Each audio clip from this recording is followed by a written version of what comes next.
It's been more than a year since your passing, and at the time I'm writing this, today, April 14th, I turned 26.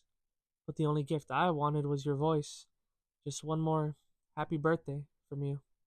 In 5 days, it'll be your birthday, so today I write this for you. March 16th, 2024, the last day I truly heard your voice, because the next day and following week, you couldn't even eat or speak. But the morning of the 16th, I brought you breakfast and we shared a laugh because somehow I walked out the restaurant with your food for free.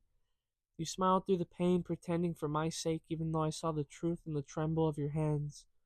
You hated hospitals, longed for home as we talked about life, my brothers, my days. Your eyes stayed locked on me like you were holding on to every second. When I left, we only exchanged smiles, but I still wonder, did mine make you miss the life you had before? Did seeing me remind you that you were slipping away? And is that why you hated when we visited? March 17th came crashing. You were worse, so much worse, and I was the last to see you normal. Everyone asked me how you'd been, and I had no answers, only guilt. Why me? Why was I your last full moment? Did I make it enough? Was my love loud enough for you to hear? Did you wish I didn't leave you that day? We took turns by your bedside. We didn't want you to ever feel alone.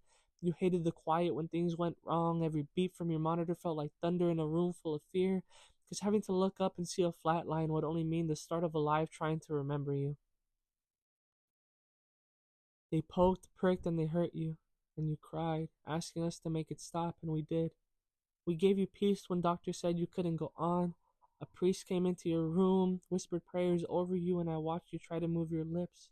Were you praying for yourself or for us? I still don't know. In some of your last moments, we played your favorite song, filled the room with the rhythm of memories. Dad told stories, regrets tangled in his voice. He worked so hard just to give you the ease you never had. You muttered that you couldn't wait to be home to eat the Mexican food you were craving. That's when Dad and I locked eyes and cried because we knew you wouldn't get the chance to. But even then, you held on to hope and not the hospital bed. You looked around the room, saw us all, then gently fell asleep. No more needles, pills, pain, pretending, or even fear. Just rest. Of everyone besides Dad, I think I stayed the most, and on your last day around 5 or 6 a.m., I left to finally get some sleep and hoping to return. But just hours later, the phone rang. Dad's voice, broken. You were gone. March 22nd, 2024. The day of your passing, I found your notebook, your letter to God, asking Him for more time, for healing, a miracle. You wrote about how lonely you felt, and I pray you didn't still feel that way. And I don't know if you ever received what you asked for from God, but your faith, it shines so beautifully through you. I only wish I had made you feel seen in that way, so you could know that He did hear you, that He never, not once, left you alone. You were God's greatest gift to me, and I will carry you forward, tell my children about you, how you loved, how you endured, how you gave us everything when you had nothing left. Thank you, Mom, for the patience, love, sacrifices. We must have made your days a nightmare, but you never made us feel like one. Thank you for being there every time I needed you, and even though others didn't know I was going through hard times, you somehow always knew and told me I had sad eyes. So thank you for talking to me and just showing up and being proud of every little thing I did. Thank you for forgiving me every time I made you mad. Thank you for being the rock that held our family together and for showing me how beautiful a person you were.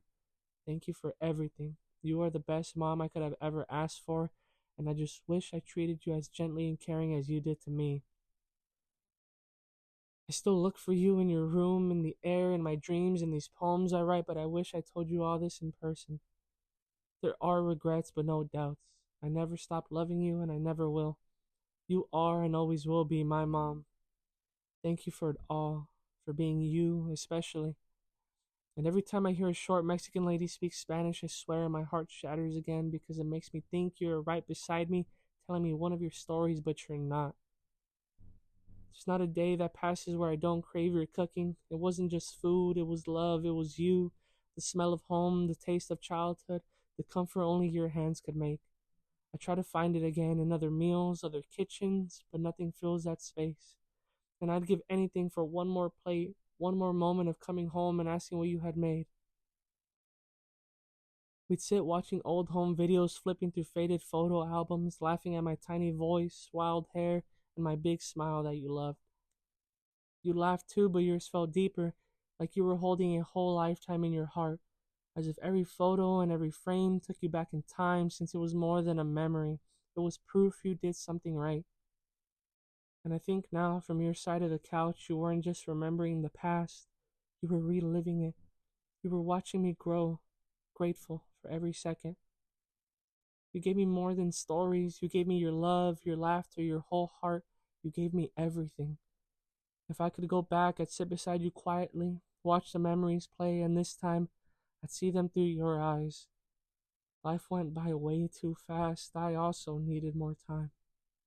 Deep down, you only wanted the best for us. You were missed with every breath. Happy birthday. Te quiero muchísimo, ma.